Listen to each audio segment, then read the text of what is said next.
Now, if she thought a 32-second apology would be the end of it, the Culture Secretary, Maria Miller, was wrong.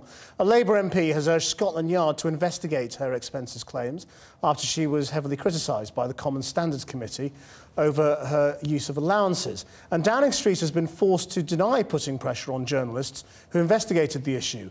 It's causing ructions in Miss Miller's constituency, as our political correspondent Michael Crick reports.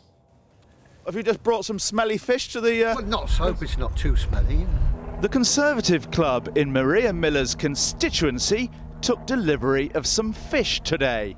Smelly alley fish. Now, that's the way politicians are, and they're all only there for a short time, so they try and make as much money as possible. But it doesn't reflect very well on them or on the party there.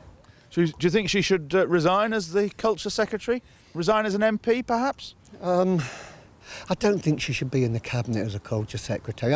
Maybe it's too far as an MP. And what did Conservative Club members think? Yeah, what do you make of all this stuff to do with Maria Miller?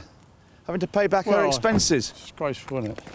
It's just disgraceful. They can keep doing it and get away with it. Do you think she's behaved well? No.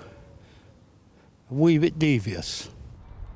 With no sign of Maria Miller here or anywhere else, it was left to David Cameron to tell us why she should stay. Maria Miller was actually cleared of the original charge made against her. It was found she had made mistakes. She accepted that, repaid the money. She apologised unreservedly to the House of Commons, so I think that we should leave it there. And it was rubbish, Downing Street said, for the Telegraph to say that Cameron and Miller's aides had warned the paper that their story on Miller was badly timed, given the Leveson inquiry into the press.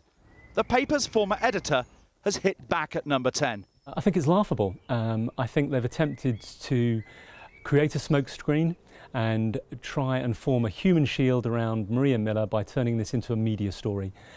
Frankly, we should be looking at the substantive issue, which is Maria Miller's conduct. Instead, it's become a media story of he said, who can you believe? And it's neither here nor there. Meanwhile, roaming local villages, we finally found Miller's constituency home and sought an interview. I spoke to a young man playing with a football in the garden, and he went away to speak to Maria Miller, came back and said she wasn't really available. He then asked me to leave.